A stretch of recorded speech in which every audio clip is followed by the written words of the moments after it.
So, Shannon, I understand you had a persuasion conversation today. Is that right? Yes, I did. All right. Tell me a little about it. I wasn't able to change his mind completely. Yeah.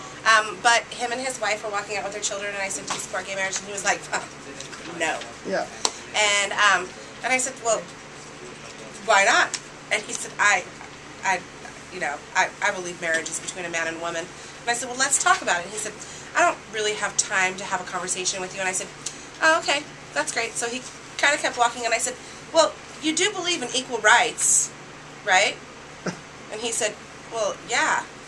And I said, "Okay, well, do you realize what Prop 8 did to our California Constitution and what that's allowing right now?" And he said, "Well, no." And I said, "Well, ever since Prop 8 passed, that's actually allowed our California Constitution to discriminate, because it changed the definition of marriage between a union between two people to a union between a man and a woman. And now that has set aside a whole class of citizens, hundreds of thousands of Californians, the LGBTQ community members, are now denied 421 state rights and 1,138 federal rights." And he said, "Really?" And I said, yeah. And I'm one of those people that's being denied rights right now.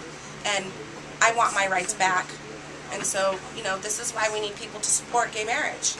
And he said, I really believe in the religious marriages between a man and a woman. I said, "I understand that." I said, "But I don't want your religious marriage. I want the legal binding contract that the state gives." I said, "State sells marriage licenses. State performs marriages constantly all the time." I said, "The Constitution is what gives those rights." I said, "And state also performs divorce." I said, "And that has nothing to do with religion at all."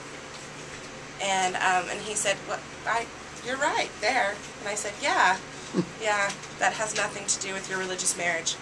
And I know that he would have stood there and continued to talk to me, but his wife was already at the car, and she was screaming for him. She was mad.